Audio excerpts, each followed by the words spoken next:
Yeah, man, Trey. So, yo, let's get into this letter Let's that you get that to you it. uh that you brought up, A man. little technical difficulties, but let's get into it. So yeah, I feel as though there's a lot of key points as far as some of the mental health issues in today's society that we don't really know where it roots from. And I want to give you guys a source that I personally believe, is a good root cause to some of the mental health things that we see in today's society, and that's called the Willie Lynch letter. There's a book form of it, but it's also a YouTube video that you guys could check out. But this person named William Lynch was a mastermind in his strategy as far as grouping together a group of people and breaking down their mental capabilities to get them to continue to rely on them. And I'm talking about the slave ages when they still had plantations and things of that nature. And Willie Lynch went ahead and rounded up all the slave owners. And what he did was gave this speech to make the slave's mind more moldable in terms of stop them from revolting and fighting back, so they can see slavery is not such a bad thing as long as they're being slaves. So we're going to go ahead and get into some of the things that he did as far as his speech and what it highlighted and what he told the slave owners to do. Let's see. You got it pulled up. Yeah, I got it. Okay, okay. Yeah, and while he searched for it, just to kind of give y'all some real context, right? Um, I really, really, really, really highly recommend you guys either watch the video, listen to it, read it, because just hearing it for whatever reason, just hearing about the letter, hearing Willie Lynch, right? You know where the word lynching comes from? It's from this guy, Mm-hmm. right? Um, because it gives me chills to an extent, because some people believe that this letter is fake, it's fraudulent, and some people believe that it's real. I want you to not even think about whether it's real or fake. I want you to just think about, okay, how how much are these tactics still being implemented in today?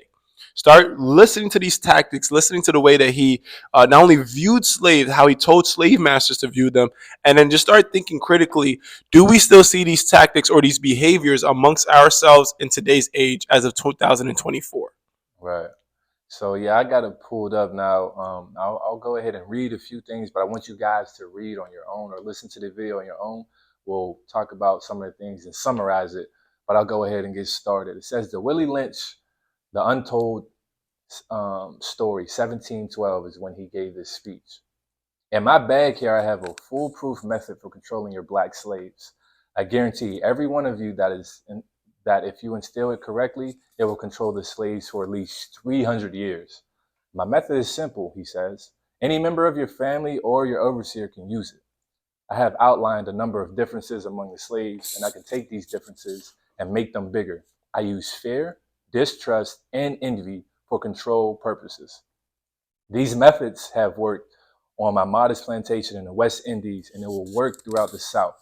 Take the simple little list of differences and think about them. So then he went on and talked about some of the things that could help, break the mindset of the slave. He said on the top of the list is age, but is there only, wait, but it is there only because it starts with an A. The second is color or shade. There is intelligence, size plantations, status on the plantations, attitude of owners, whether the slaves live in the valley or the hills, east, west, north, south, have fine hair, coarse hair, or is tall or short. Now that you have a list of the differences, I shall give you an outline of action. But before that I shall assure you, yeah, like you said, you could tell this You see what was I'm saying? You can written in tell that it was written in 1712. 1712 because Yeah, the diction the is grammar is terrible. yeah, the diction is off. I ain't gonna lie. But before I assure you that distrust is stronger than trust, and envy is stronger than Adulation. adulation, respect, or admiration. The black slave, after receiving the indoctrination, shall carry on and will be self-refueling and self-generation for hundreds of years, maybe thousands. Let's see what else it says. Can I pick up from this Nah, for part? sure. Yeah. And so he goes on to say, don't forget, you must pitch the old male versus the young male, and the young male Mm-hmm. against the old male. You must use the dark skinned slaves versus the light skinned slaves, Mm-hmm. and the light skinned slaves versus the dark skinned slaves. You must use the female versus the male, and the male versus the female. You must also have your white servants and overseers distrust all blacks, but is necessary your slaves trust and depend on us. They must love, respect, and trust only us. Now let me add real quick. I just got you. Now tell me that doesn't sound like today's society, especially when we're talking about the social justice system, especially when we're talking about the police, how it says distrust all blacks, but only if necessary your slaves trust upon us. Tell me that doesn't sound like the issues in today's society: male against female, Mm-hmm. young against old, dark skin against light skin. I Mm-hmm. know y'all have heard it time and time again when people be like, "Oh, he's doing that. That's that light skin shit." Like, you feel what I'm saying? Oh, Mm-hmm. look at Yeah. his light skin ass or something like that. Like Facts. a lot of these um, topics or a lot of the colorism that we deal with in today's age is due to the fact of this cause right here. This is the root cause of it. So Mm-hmm. I have talks with a lot of people who who are light skinned, and they tell me that they have certain conversation come up and people don't see them as black because they have a lighter tone in their Mm-hmm. skin.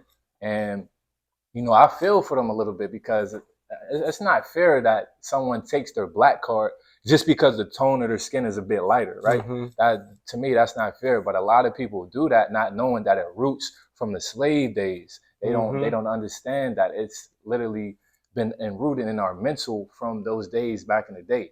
And then vice versa, when we have dark skinned people, a lot of people think that dark skinned people are prone to be more criminal based, Aggressive. right? More Yeah. aggressive, right? A lot of people get intimidated the blacker the skin, and it's crazy. Like I think it's just that stigma comes from this alone. But I definitely wanted to highlight that as well, since we're reading it right now. What do you think, bro? As far as what you read, like what are some things that you see in today that Willie Lynch was talking Mm-hmm. about to implement on a slave Mm-hmm. plantation? I think a lot of these tactics are still being used to today, till to today. Mm-hmm. I think the colorism between dark skin and light skin is one of the most prominent one. Mm-hmm. But another one is pin the female versus the male. Oh, for sure. I think honestly that is like really was his sole purpose, was to ingrain that into the plantation owners to understand, put the man and women against each other and Mm-hmm. switch the roles, Mm-hmm. right? Make the men as mentally weak as possible, Mm-hmm. right? Make the women physically independent or mentally independent, Mm-hmm. right? And switch the roles, because now if the man is not mentally strong but physically strong, he's going to work good in the field, but he's never going to try and revolt or go against you, right? Right. Because he mentally is weak. But the woman, he can't make her physically stronger, but if she's mentally independent, she's going to raise her offsprings to be dependent on the slave master, just like her, Or the system. or the Yep. system, Yep. right? Absolutely. There's not much difference from eating the hand out of the slave master compared to eating the hand out of the government treasury. It's Mm-hmm. not much of a difference. Right. The only difference is that they're wearing two different hats. They're the same people, Yep. right? When you really look behind the scenes. So I believe that when it came to the Willie Lynch letter, some people believe it's real, some people believe that it's don't. My thing is, I believe that this is as 1,000% real as you could get it, because we see these effects still being implemented in today's age, in today's time. Exactly. And if it wasn't real, how did they think of all this stuff and just make this up? Mm-hmm. You know what I'm saying? And then another one, it says the young male, the young black male against the old black male. How Mm-hmm. many young folks do not trust the wisdom of the old heads, right?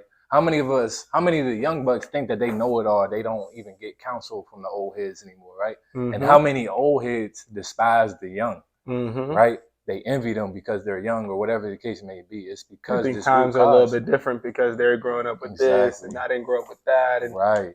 you understand, every generation has their own trials and tribulations that they have to go through. Mm-hmm. What we need to do is start learning from the older generations, and what the older generation needs to start doing they started learning from us too. Exactly. You feel me? I think the only way that we could actually make forward movement and progression is if we actually working together and not doing this divide and conquer tactic that they really implemented. Because there's so much. There's so much that we can learn from, the old heads, because they've been here so long, and then there's so much that they can learn from us, like this technology, certain things that we're seeing out in the field, because they're not as active. Yeah. How to think about real decisions and not just making biased decisions just because you seen it on TV growing up on CNN. You got to think about it. Back in the day, somebody's political leaning would literally be tied to what cable television show that they were watching the most when they came back from work. So your parent, they might be more liberal, or they might be more conservative, not even because they had time to really critically think about the policies and who they were voting for. It's just because that was what was shown on TV, and they were told some kind of narrative that, the other side is really bad. Right. So they didn't even have a chance to turn on Fox News and actually listen to what the other side said. They just stayed on CNN. Exactly. Right. So us as young people, we have access to the internet where we can watch Fox News, CNN News at the same exact time. We can tell you're lying and you're lying. You guys are both wrong. Back in the day, depending on what channel you had, that was literally limiting you to your political leaning. So a lot of the older heads are, when I try and talk to them about, Trump's doing this, Biden's doing that, it's almost like in one ear out the other, because they're just so narrow-minded on this perspective, right? That whole, you can't teach old dog new tricks is really real, but this was literally a strategy that they implemented. So the older generations, like, what do you know? Yeah, exactly. In my day and age, You say, what do I know? But you asking me to connect your phone to the Wi-Fi. Yeah. You know what I'm saying? I know a little something. How to turn the cap locks off, like little stuff like that. You know what I'm saying? So bro, there's a lot of things that we could learn, and if you notice, the list goes beyond just color, age. He talks about intelligence, the size of them, right? He talks about their sex. He talks about status on the plantation. Right? And then that goes in very similar to this colorism that we were talking about, how sometimes the light-skinned slave will be in the house, dark-skinned slave will be out on the field, and now you're creating that polar dynamic where now one is hating the other because the dark-skinned, they're envious that the light-skinned is inside the house. You don't have to be in the sun. The light-skinned might be a little envious of the dark-skinned because he don't have to be inside listening to the slave master's bullshit all day. Right. His woman isn't being raped all day. You feel me? Like a lot of things was happening behind the scenes that slaves weren't really thinking about. So when Kanye said that, slavery was a choice, don't get me wrong. At one point, I was really mad. I was really upset. I was furious because I'm like, how dare you? We didn't choose to be in chains. But in reality, we did have a choice. We chose to stay in chains. You feel me? We did have a choice. It wasn't a good choice. It wasn't a choice that we gave ourselves. It's a choice that they decided to make for us the moment they manipulated us, and we just accepted it. So would you say we're still in chains? I would say mentally. Yeah, 100%. I would say we're still in chains with that. But I wanted to add something because, man, that aspect of the status on the plantation, like that goes over a lot of people's heads. I feel as though people don't really understand the impact that has. Like you said, when you have a lighter shade tone in your skin and you were a house slave, it created so much envy for the slaves that were out in the field. And then, the whole colorism thing, I feel like that is the key component on where that derives from specifically. But also, I want to talk about how they had, we'll talk about it in the Willie Lynch letter a little bit, but I'll go ahead and give you guys a little preview of it. But they talked about how there would be a snitch that would be on the plantation, right? And he will get incentivized based on how many slaves he can rat out that were trying to revolt or trying to run away from the plantation. So as Uncle Tom ass motherfucker, right? So as he did that, the more he got incentivized, and he might have been granted freedom, right? So where do we see that in today's society, right? I see it in sellouts. Right? A lot of these celebrities, right? Just because you're not whipping the slaves, you're still making music that's keeping people enslaved. Exactly. You know what I'm saying? You're still doing the same thing. It's just a little bit different. And I feel like it's really hypocritical, and you're basically a sellout if you know for a fact the music that you're putting out is not counter-inducive towards us making progress moves, forward progress, excuse me. Right. Meek Mill had a few interviews where he literally publicly said, they pay us more to rap about guns, drugs, and bad things. So I have to have some of these interviews where I lay down some good knowledge to keep a good balance. I don't want to hear that. That's bullshit. You're still selling out, bro. Exactly. You know the type of music is affecting your own community that you come from, the same hood that you left, that you don't want to go back to. You're still making music that perpetuates that kind of lifestyle, that kind of living for the people in that hood to continue doing that. But you don't live there no more. So the fact that you're still making that music and you know that music is bad and you're still doing it just so you can get a bigger paycheck, you're a sellout and you're a hypocrite. And I want to interject on that point. I feel as though any rapper like Meek Mill or anybody who has any influence, a celebrity, whatever the case may be, if you have any conscious cognitive thinking on what you're actually doing and the product that you're pushing out and how that is having detriment towards the people, and you continue to do that, then you are listed and labeled as a sellout or Uncle Tom. Why? Because you continue to push this poison out that your people is indulging in and consuming, and it's bad for their health, it's bad for their conscience, it's bad for their well-being. But you continue to do it. Why? Because you like the dollars that it brings. You like the monetary value that it has. The attention. But what was that? That's the exact thing that was happening on the plantation. They like getting called good boy by the slave owner. Not trying to be funny about it, or they got granted a potential freedom by selling out certain slaves. So we see the parallel in that, and man, I feel as though like if you're conscious, man, like you need to do a better job at really changing the way you think of things. Because if you're doing things just because of money, bro, like you're not helping out your people. You're being selfish.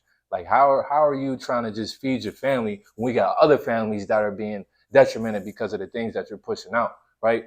Like NLE, for example, we talked about this before the podcast. Remember he used to rap about sex, drugs, and things like that, but then he got on a spiritual, holistic journey, and then he dropped an album called Bryson that was relatively good and talking about things of higher vibrations, right? And then something happened. Smoke no more. Right. I want to, I want to give this girl all my heart and stuff like that. Real good stuff. Talking about good stuff. Like man, complete. Like you seen him and you knew that it was real. You knew that it was authenticated because you see him on social media just being different, right? Like doing things for homeless people. A year later, a complete 180. Switch. Right back into making songs like "Slut Me Out" and stuff like that. And my whole thing is like, I could understand if you come from an environment and you make a choice to change. Right. But the moment that you go back to tailoring yourself to that same kind of environment, but you don't go there, you're not really street, bro. Yeah. You're not really like, and my thing too is that you could call out these celebrities for really what's really going on. I believe that Cat Williams was the person that kind of started pushing the snowball down the hill to start creating this snowball effect. Because anything that's not built off of solid truth, and integrity is gonna fall, right? You Absolutely. Can't build off of something off of quicksand or mud. You need concrete. For sure. So with NLE, you going back, man. You doing this full 180. People know about that. You know what I'm saying? And now it's just so polarizing because are you this way or are you that way? And then not only with that, it's like if you're really Bryson, why are you gonna go back to being like how NLE is? Just because your record label threatened you? Because your managers want to make more money for themselves? Because that's not doing nothing for you for real. You just you might be making more money, but you would have been making money if you were Bryson. Exactly. You would have been making more money if you were uplifting people, if you were getting people more on the right side. Not saying you have to be super religious or spiritual, but you was getting people more in line with themselves. You know what I'm saying? That's why for me personally, I really don't jack with a lot of the hip hop music that we have now. Even back in the day, we're gonna call out the music back in the day, right? Before, I would say after the 80s, 90s, a lot of that music, man, was about sex, was about getting money, was about betraying or hurting the next person, whatever the case may be. A lot of them was about how niggas ain't shit. I don't need no man. A lot of it was about how women ain't nothing but gold diggers. But if we really look back to the 30s, the 40s, the 50s, the 60s, before the whole crack and crack and cocaine epidemic happened in the inner cities, people were talking about love. They were talking about holistic things. They were talking about loving one another. They were talking about being, you know what I'm saying? Yep. It's almost as if the enemy, they see that we're putting out this music, right? That is going to be good for our culture, and then they stop it before it gets too powerful. And then they switch the message. They seen how powerful music was, and they used it as their own ploy. What did they do? they interjected the poison into it, and now it Mm-hmm. has the effect that it does today. So I don't want to just blame the people who's on the front lines, like on the surface, like the artists.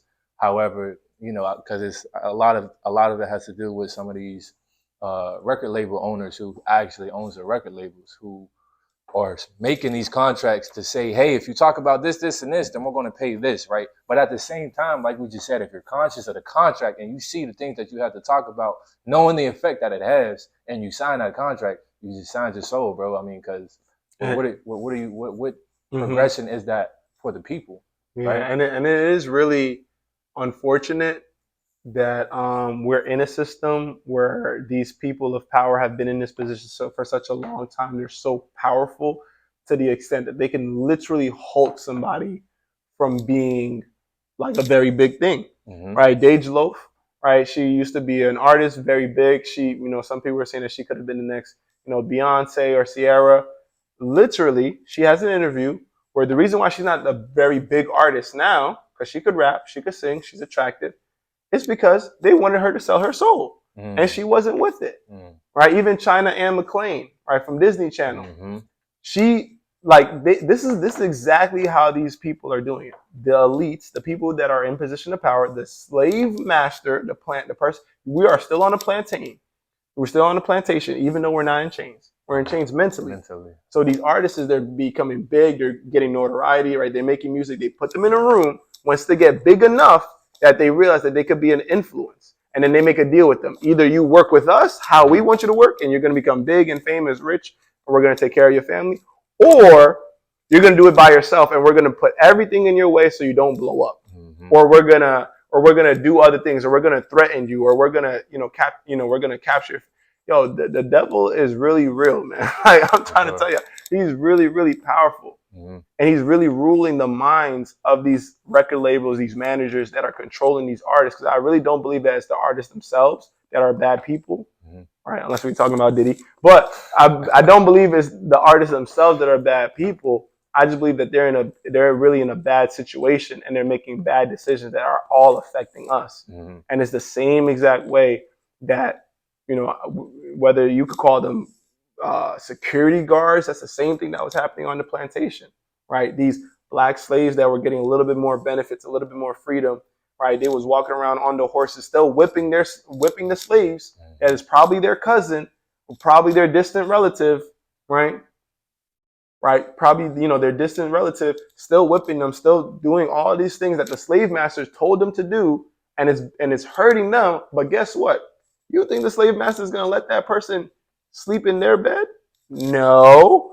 Even though that is another slave beating another slave, right? He's using that slave to control the other slaves. Right. That slave who's on the horse, right? Who's a higher rank, he's still sleeping out in the shack. Jay-Z might be a billionaire. He might be the top of the top echelon and artist. He's still not in that back room making those decisions. I bet you on that. And the reason why I can say that is because their actions shows how much control and much power they really have. Exactly. Hip hop has been booming for the past 20, 30, 40 years. There's multiple artists that are millionaires. Multiple black people who are millionaires, billionaires, athletes. But why are we still having this issue in our communities? Why are we still having this issue in our inner cities, in our schools? Why are we having podcasts where regular local people are talking about real life situations that we're having, but these celebrities are being quiet? Exactly. They're just talking about their tours. They're just trying to figure out a way to make more money, putting out albums. And even when they put out music, they're not even speaking about nothing for real anymore. It's just the same repetitive stuff. I agree with you, bro, and I want to interject on that point. I feel as though like they're so focused on the money that the money has become their god. Like they don't see anything else, any other ways to help out or whatever. Like their only mission is to get more money. And a lot of people in America actually operate like that. Why? Because we live in a capitalistic, country where everyone's so focused on the business and the money aspect. But when you have people that has been ridiculed for so long, not only ridiculed, but like we're just behind the eight ball as a people. I mean, when you have people in power, people of influence, like these celebrities, like these artists, if they were able to have a message to spread that was actually progressive for our people, then there will start to be some change. But like you said, they're just so focused on the money, and that leads me to another point. As far as us relying so much on these companies, us relying so much on the man to provide, right? I feel as though like we do that too much, bro. I think Willie Lynch did a good job in breaking the mental so much to the fact that I'm kind of getting ahead of myself a little bit. Yeah, nah, for sure. And if I But could let me, maybe cause we gotta talk about what some other stuff that he said. We need to find it so I can make my point. But man, he talked about so much in his letter. It's a lot to unfold and unpack. Nah, for real. Like the letter's not long at all. It has a lot of pictures, a good amount of words. But you got to remember, this was a speech that he gave. In the speech, he didn't need this. He didn't need a lot of words to deliver the message that he wanted. Right. The moment that these slave owners understood the assignment, they went and they executed it. Exactly. Right. And he said that by doing this, you will be able to control slaves for 300 years. That was in 1712. It's 2024. That means that 300 years was just finished 12 years ago, guys. So that means that we are now just finally getting in the chance of really breaking that grip that he had on us. You know what I'm saying? And the reason why, when Kanye said that, slavery was a choice and so many people were upset because of all the things that happened, but to an extent as they were, it was a choice that slaves made out of fear. Right? Because fear is a very powerful thing. He literally says that fear is more powerful than trust or respect, which to an extent is true, right? Which to a very big extent is true.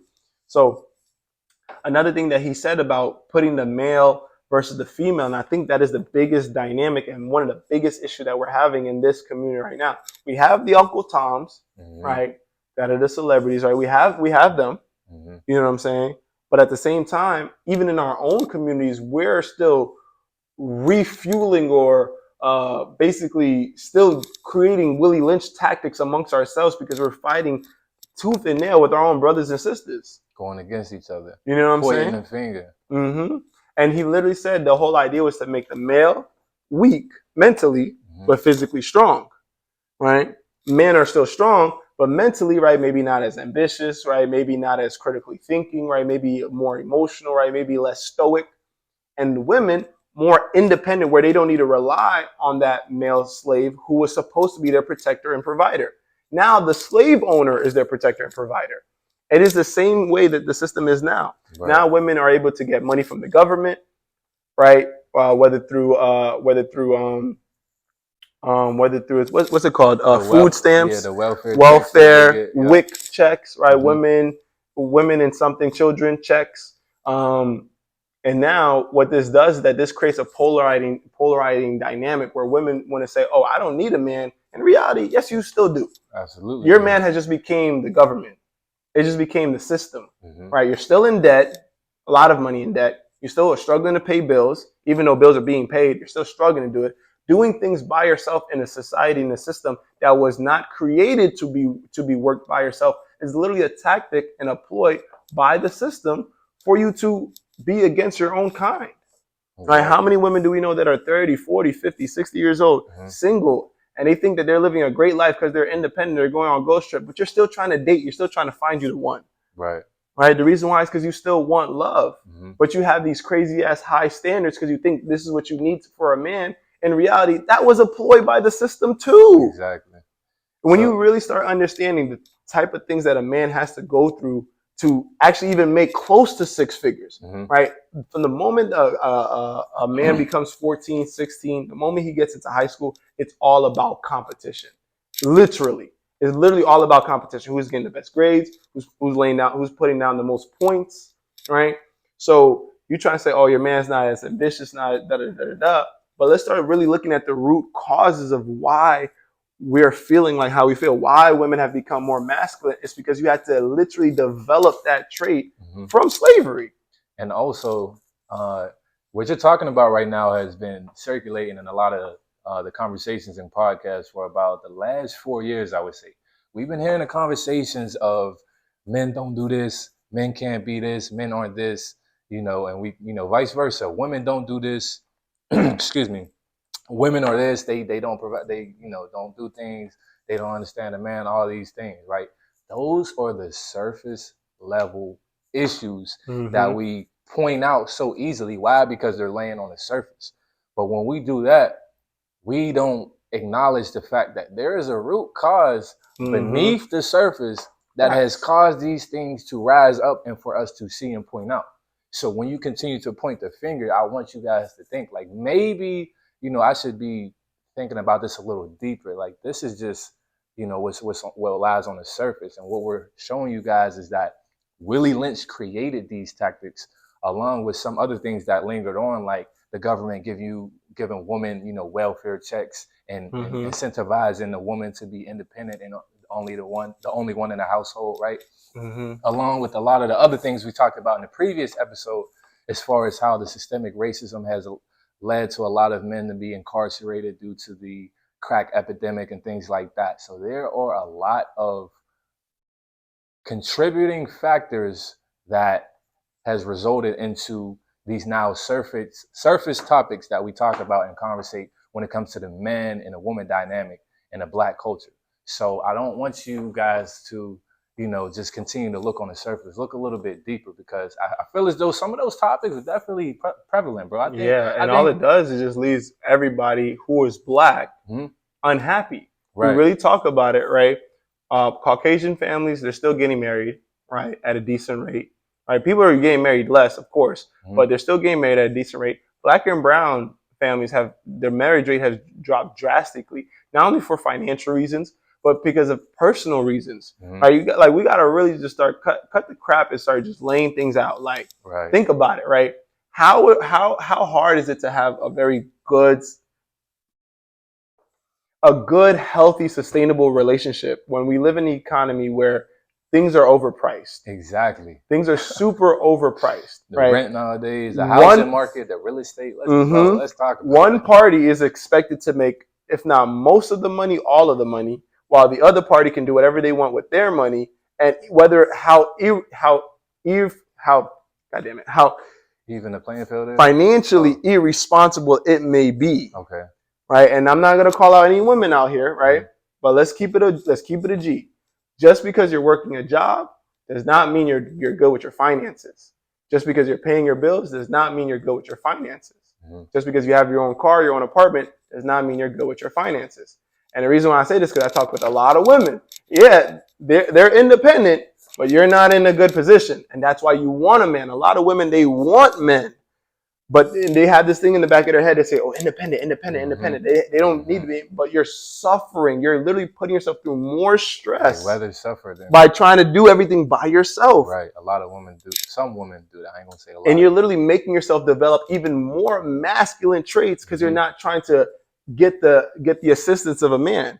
And then when you get the assistance of a man, you're saying, "Oh, this guy is supposed to do this, this, this, and this," or "I don't want to deal with him at all." Mhm. You're expecting perfection from somebody else while you're not being perfect. And I want to add on that point. I feel as though in the household when you were raised by your mother, it's a plus if you was raised by your father as well. But I feel like some women, I'll just say some, I feel like y'all were taught to expect what to look for in a man. Some of y'all, or what to expect out of a man, but y'all weren't taught and raised how to be women and wives, right?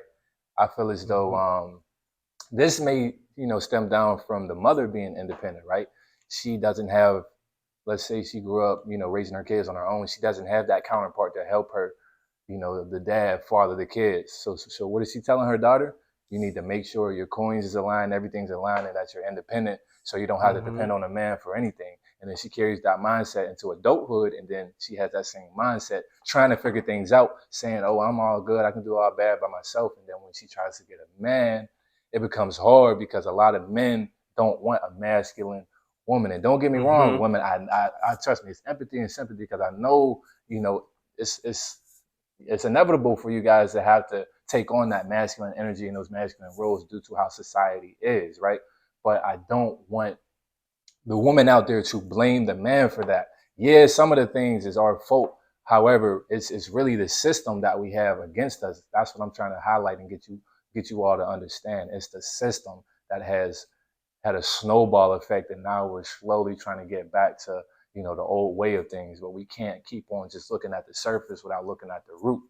We won't get anywhere if we keep Mm-hmm. doing that. So I Facts. definitely And the wanted to reason highlight why that. we want to highlight this is because um, from what we see, of course, because we're guys, right? From what we see, guys, they're going out to try to find answers. You know what I'm saying? Whether that's podcasts, books, going to Mm-hmm. the gym, researching. Because guys, we work off of a logical, mental perspective. We're Absolutely. not happy. We're not in the position that we want to be. How do we figure it out? How do we fix it? Mm-hmm. How do we get better at talking to girls? How do we become more understanding? How do we make more money? Mm-hmm. A lot of times, since women, they operate in a more of a feeling state, which is perfectly fine. If something doesn't sound good, you're not going to try and look into it or trying to delve deep into it to try and get the understanding. You're just going to completely disregard it. Mm-hmm. But if something sounds good, you're going to align with it, even if ethically, morally, it's not good. That's why they might listen to certain kind of music that sounds good to them. Mm-hmm. But when you listen to the lyrics, that's probably not the type of woman you really want to be like, right? You don't want a side piece and then be with another guys and you know what I'm saying? Yeah. But you're gonna listen to it because how it invokes this feeling into you. And the slave masters during this whole indoctrination of the male and female slave, they knew that, they understood that, right? They literally, you could say in a sense, what was it, hoodwink and bamboozled us Hoodwinked to and thinking bamboozled us. to thinking that we were the enemy. In reality, they were the enemy, and I'm gonna tell you exactly how. Right? This is what they did. I'm gonna read it. I'm gonna try and read it word for word, but I'm gonna try and get through it really quickly because it is a lot of information. This is part of the Willie Lynch letter. He said, "A brief discourse in offspring development will shed light on the key to sound economic principles. Pay little attention to the generation of original breaking, but concentrate on future generations."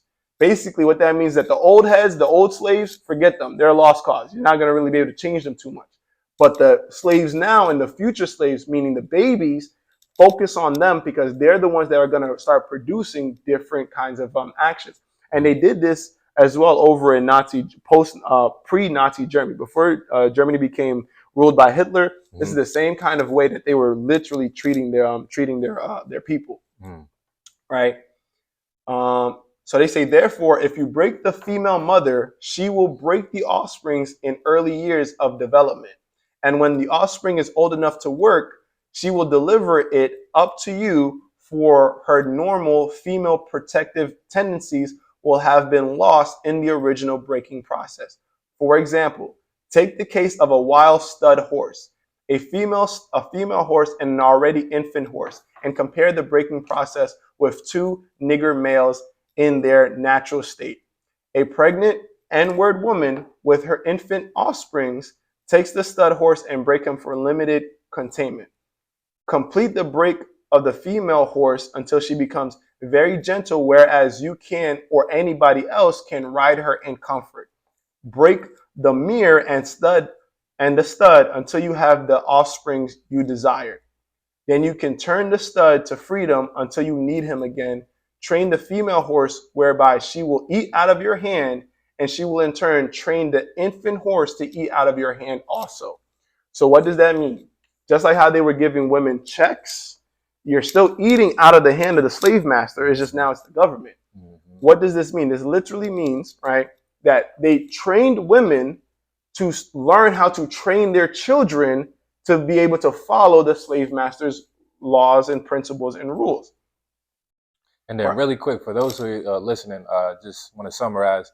What he's reading right now is how Willie Lynch highlighted how they took the same buck breaking strategy to buck break a horse to do the same thing as slaves, because they seen them as chattels and human. So what they did was take the baby horse from the mother, and they did some of the tactics that he's talking about right now. Continue, bro. So he continues to say, when it comes to the breaking process of the uncivilized N-word, use the same process, but vary in degree, and step up the pressure so as to completely reverse, to do a complete reversal of the mind. Take the meanest and most restless N-word, strip him of his clothes. So I really want men and women to listen to what they were doing. Like when you start looking at your sister or your brother, start having some empathy and some compassion because this is like we're literally the offsprings of ancestors, and this is what they were doing to our ancestors. Mm-hmm. To really understand, this is why some of us think and operate the way that we operate. It's not because we choose to. It's not because we want to. Right. It's because we're still dealing We're with the resonant effect of the Willie Lynch system. Mm-hmm. Take the meanest and most restless N-word, strip him of his clothes in front of the remaining male N-words, the female and the N-word infant. So get the biggest, strongest slave and put him in the middle of the plantation in front of all the other male, women, and kids. All right. Tar and feather him, put tar, oil on him and feathers, tie each leg to a different horse in opposite direction, set him on fire, and beat both horses to pull him apart in front of the remaining slaves. The next step is to take a bullwhip and beat the remaining slaves to the point of death in front of the females and the children. Don't kill him, but put the fear of God in him, for he can be useful for future breeding. So literally what they did is that they took the biggest, strongest person, killed him, and then the remaining slave, they beat them to almost to an inch of their life. So the whole image of a protector and provider to a black woman's perspective is now destroyed. Because now you literally seen your protector and provider literally get graped, because they were doing that too. It's called bucking. They would grape the biggest, strongest one in the middle of the slave, in the middle of the plantation, right, in front of all the other slaves. And now that literally destroys the image of this strong man that you have in your mind. Now, what are you going to do? Of course, you're going to follow every single thing that the slave owner says. You feel hopeless after now that. You feel hopeless. Yeah. Like, you can't do nothing. The person who's supposed to protect you, he can't protect himself. You feel me? And don't get me wrong, slaves would fight back. They would literally hold the dude down while the slave master is graping him. That is just so weird to me. Like, just saying that out loud to this day is just so strange, bro. But if we continue, right? So that's what they were doing to the men. Then it says the breaking process of the African woman. Then take the female and run a series of tests on her to see if she will submit to your desire willingly.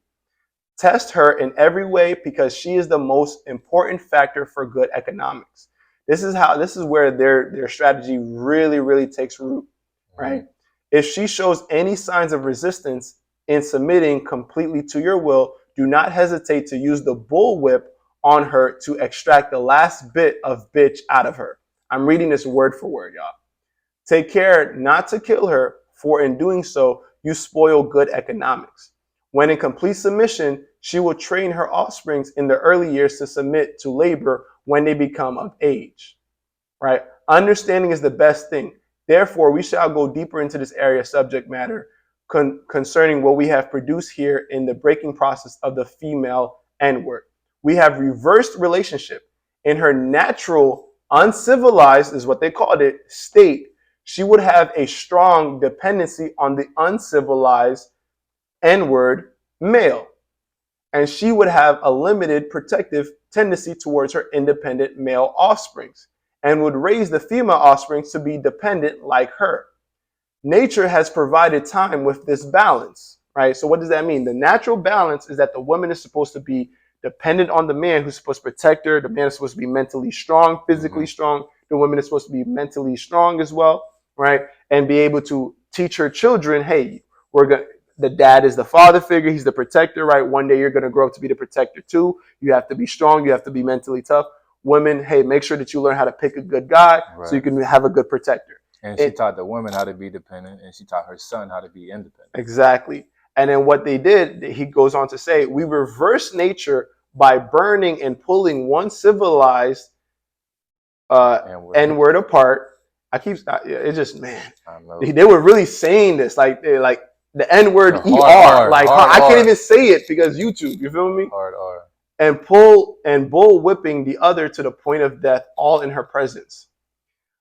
By her being left alone, unprotected, with the male image destroyed, the ordeal caused her to move from her psychological dependent state to a frozen independent state. So she's so afraid that this person who's protected, now she has to start thinking about herself. She has to literally get into a self-preservation mode, right? What happens when we get into a desperate state? We do desperate things. So what she would start doing, right? He goes on to say, In this frozen psychological state of independency, she will raise her male and female offsprings in reverse order. For fear of the young man's life, she would psychologically train him to be mentally weak and dependent, but physically strong.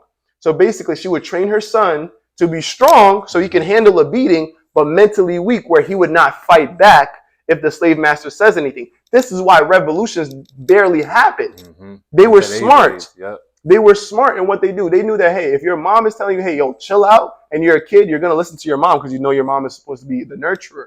But the mom knows he shouldn't chill out, but she's going to teach you that so you could you could protect yourself. Due to her fear. You feel me? Yeah. Because she has become psychologically independent, she will train her female offspring to be psychologically independent as well. What have you got? Right? You have got the N-word woman out in front and the man behind scared. This is a perfect situation for sound sleep and economics. So this really resonates very deep with me because I grew up in a household with a mom and a dad. And my dad, he comes from a very traditional, right, religious background, whatever the case may be. So he always gave me a lot of traditional, morals, right? Staying at a job, right? Saving your money, you know what I'm saying? However, when we come into an age where my parents come from Haiti and they come into an American society where feminism and all this thing where, oh, she should voice her opinion, even if it doesn't even make sense, right? And what I mean by this is I love my mom, but there's the times, even now as an adult, I have to take care of her because literally she's making poor decisions, right? My mom, she would literally tell me, oh, if you get C's, D's, it's okay. Don't worry about it. Mm-hmm. Just make sure you're still going to your sports, right? Just still make sure you're still, you're still getting exercise, trying to keep me physically strong, but mentally weak. My dad would say, nah, you getting C's and D's now, you got to bring these up, right? Ain't no, you're not dumb. You see what I'm saying? That my dad is showing me how to stay mentally tough. You see what I'm saying? My mom, if I ever would have come home and I complain about a job, she would say, oh, you could just quit that job, just go somewhere else, or you could just come stay here and live with me. Mm-hmm. How many people we know are 30, 34 years old and still living at their mom's house because the mom won't let him leave. They won't let him grow up. Mm-hmm. It's the same exact dynamics, man. It's the same exact dynamic. Same change, just a different color. You feel me? So now I had to really start rewiring my brain and my thought process and start really understanding that, okay, this is the image of a man that they're trying to portray on us. They're trying to make us become weak.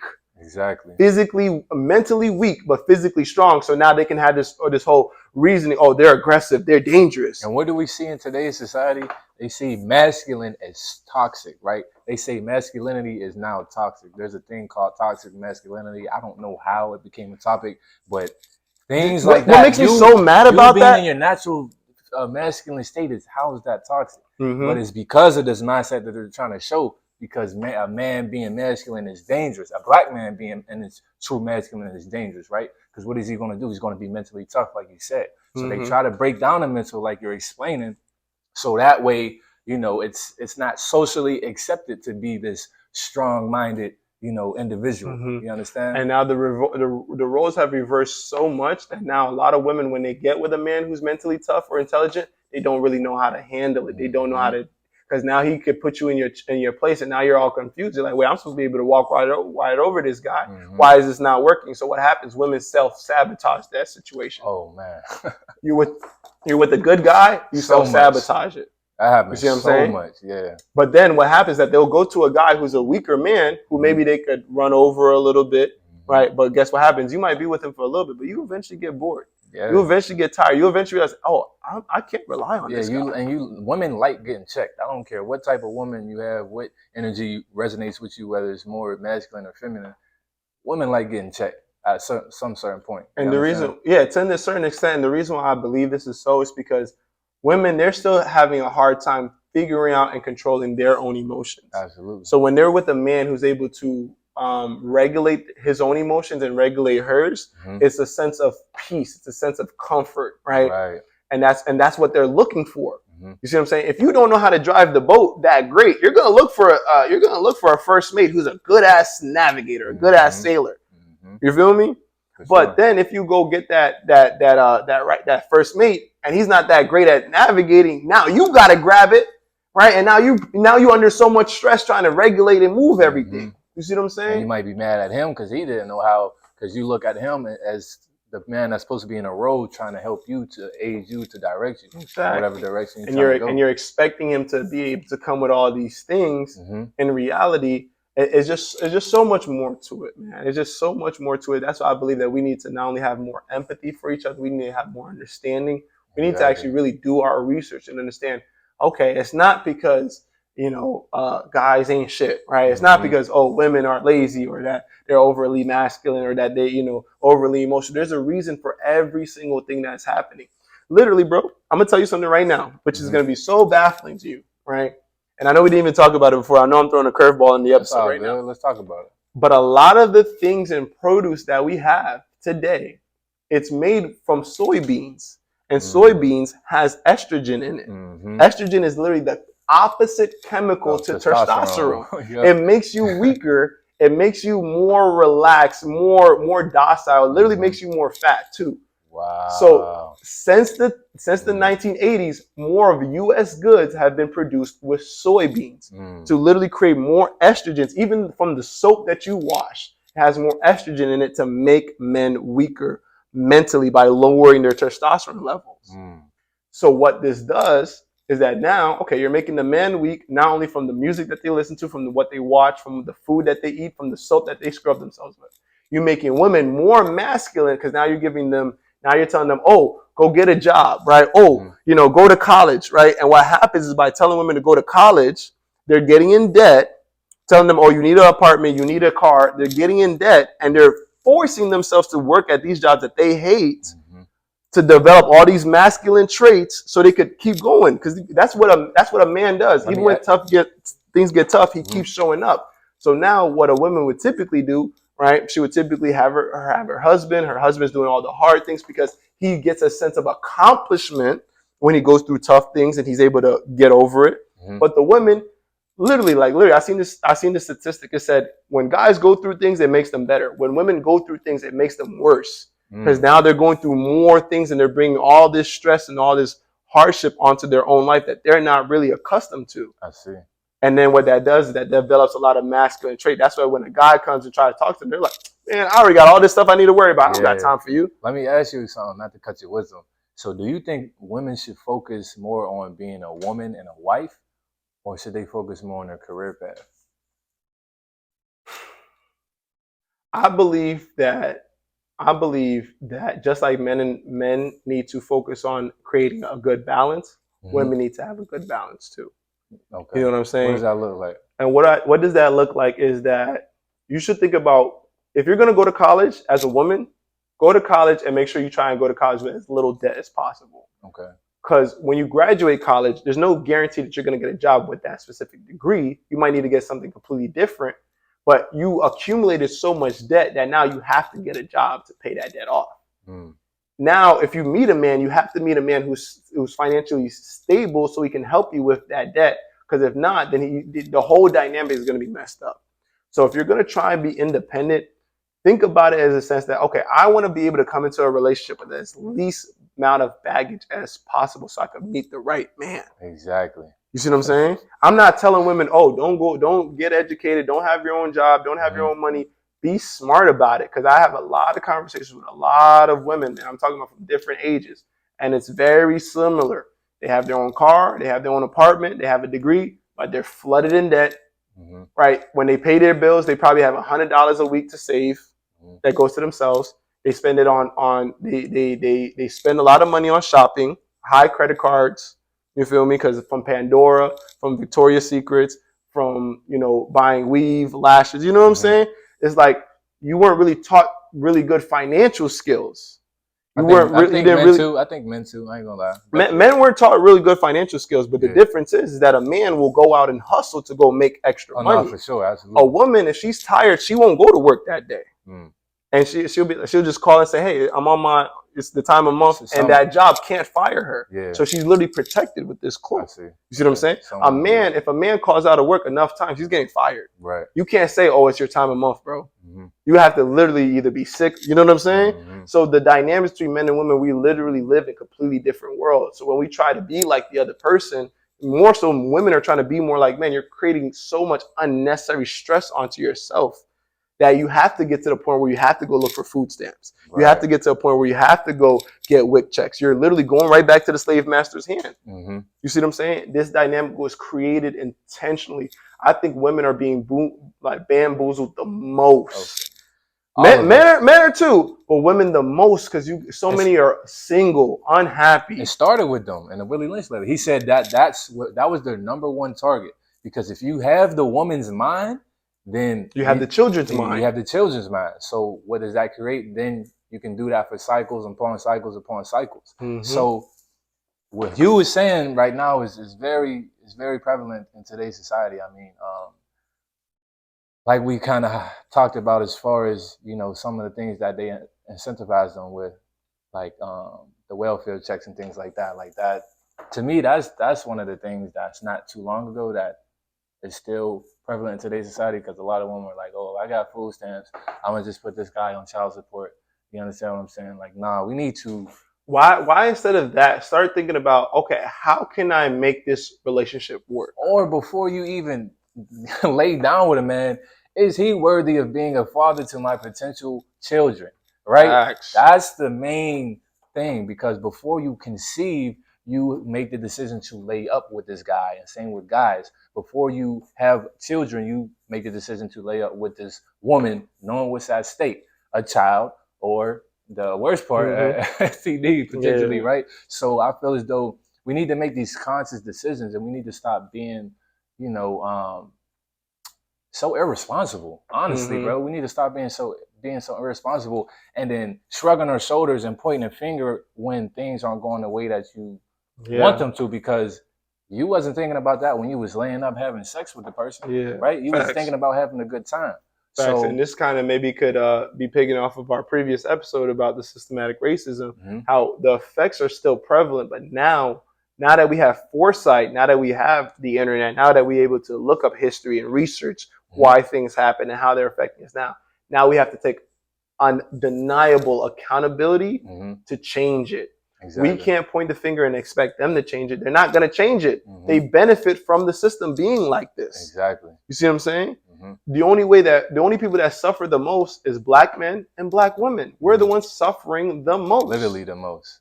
And then, you know, like the Latino community as well. But, you know, specifically we're talking about the blacks.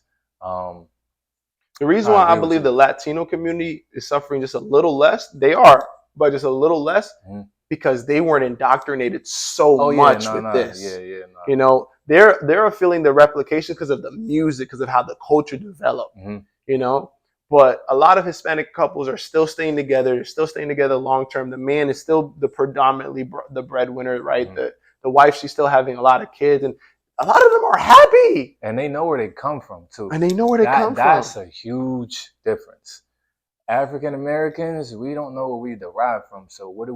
We adopt certain cultures that were pushed onto us as our identity, our new identity.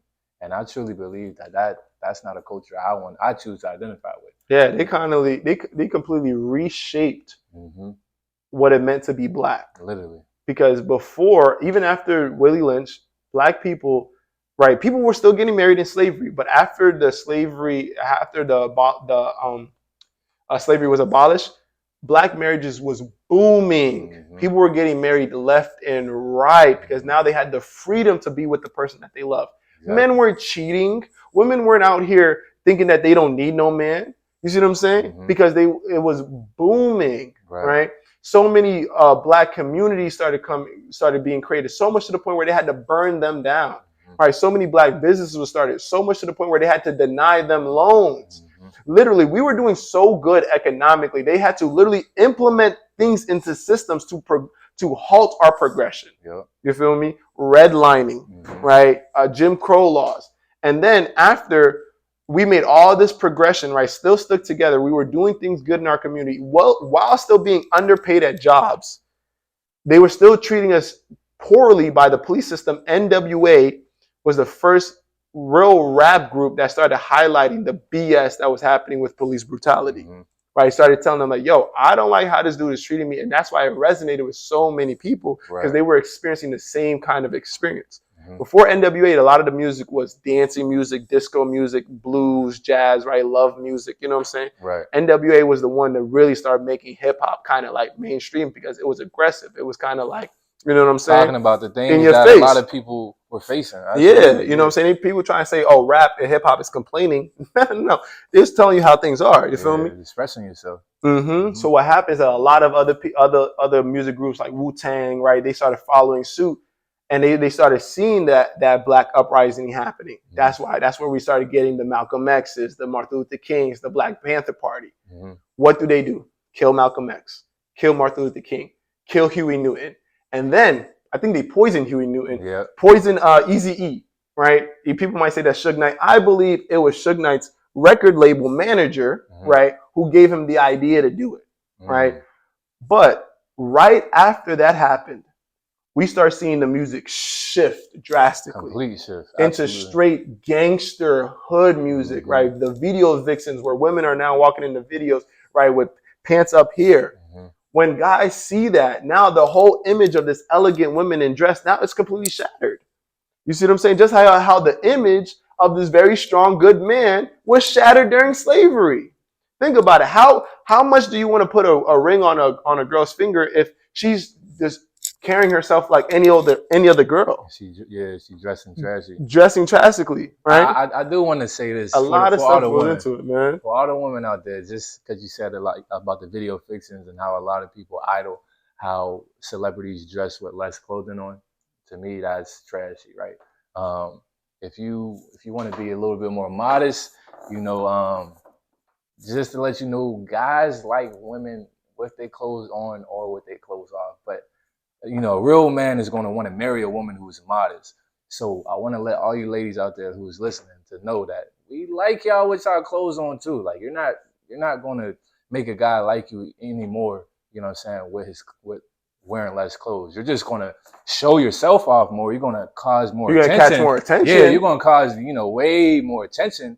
And you're going to get the wrong attention because those are mostly guys who just want to bone anyway, right? Because that's what you're giving off. Exactly. That's the thing too. Like I'm really I know this is not really the main topic for this episode, but I'm telling you, I'm trying to tell y'all, ladies, we're telling y'all because this is literally a tactic from the Willie Lynch letter of how they're putting two against each other, right? Making the women listening to the slave master, not listening to the male slave. You see what I'm saying? There's so much more that they did to kind of really subconsciously destroy the woman's mindset. So much. Bro. I'm gonna give you a real good example, right? And this is gonna help women really start paying attention to stop listening to just the music, stop just listening to what's on social media, what's on Instagram, what these celebrities that you do not know how they're really living in real life, right, are saying.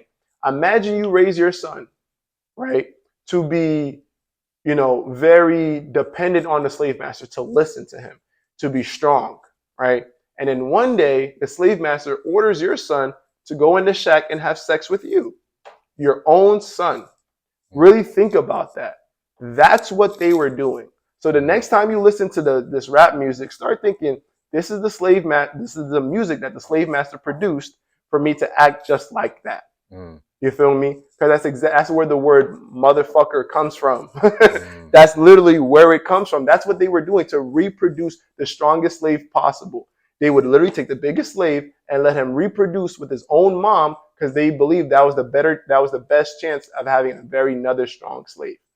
And that's why there's so many slaves came out with Down syndrome and stuff like that because of tactics like that. It's all in the Willie Lynch letter.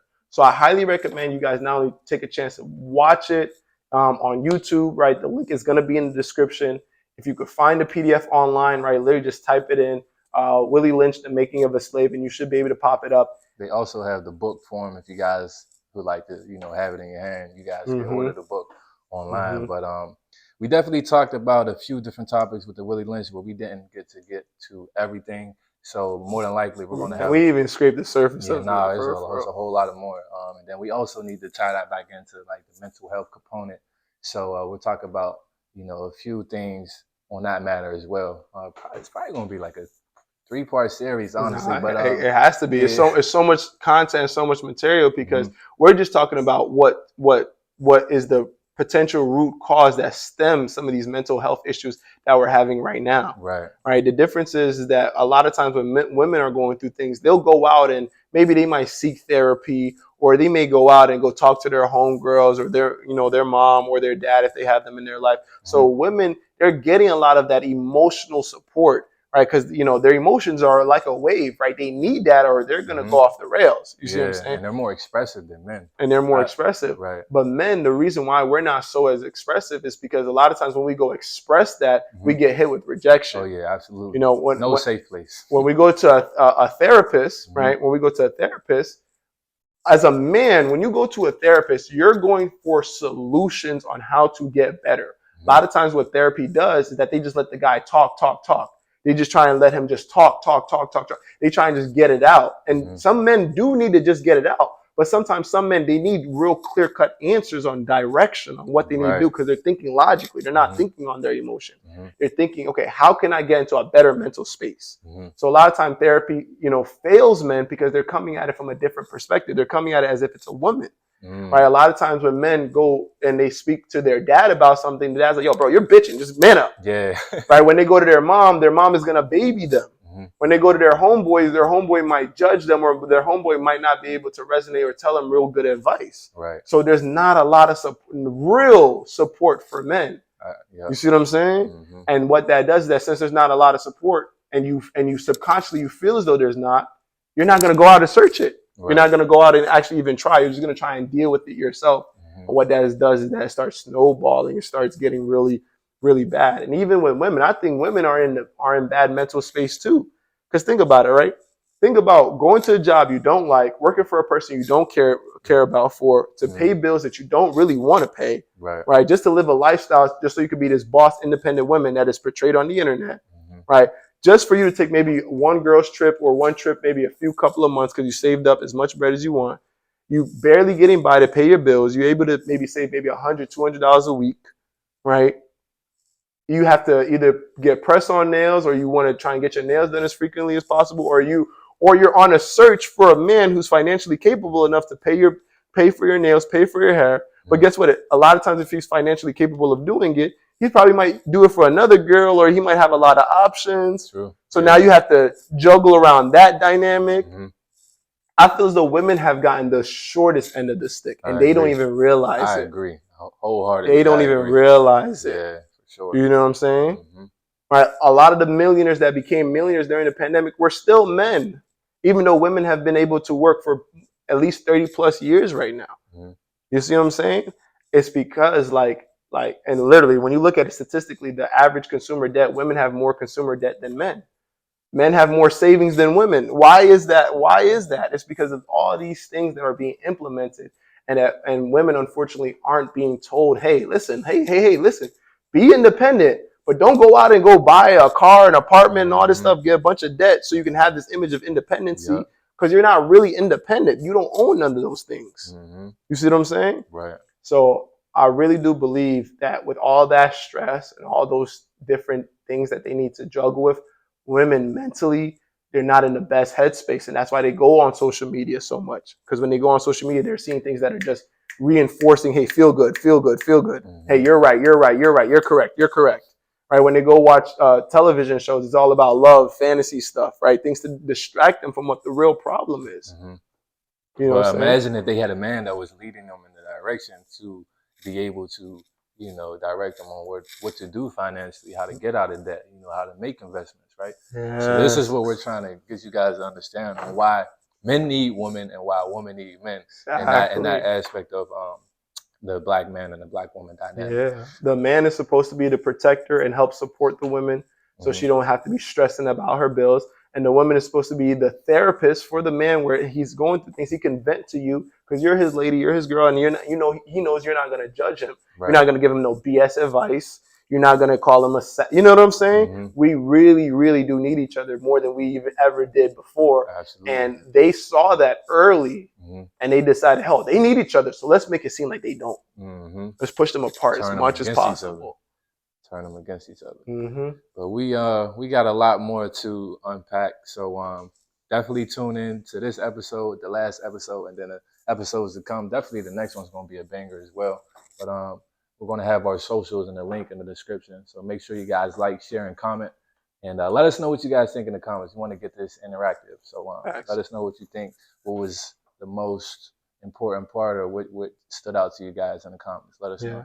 And if you check out the Willie Lynch letter, whether through video or PDF, definitely, like Trey said, right, try and continue the conversation in the comments, right? Keep it, of course, professional, loving, right? We're here trying to basically implement the antidote, right? Implement the remedy from the poison that we were given, and try and make forward progress and movement towards being in a better, not only headspace mentally, being in a better space spiritually, financially, as our communities. And it first starts with us having real open conversations and highlighting the root cause of some of the things that we're talking about in today's society and the conversations that are being had. Thanks. So So that's going to conclude it for this episode. Appreciate y'all for tuning in. For sure. We'll see y'all on the next episode of Power to the People Radio. Till next time. Peace.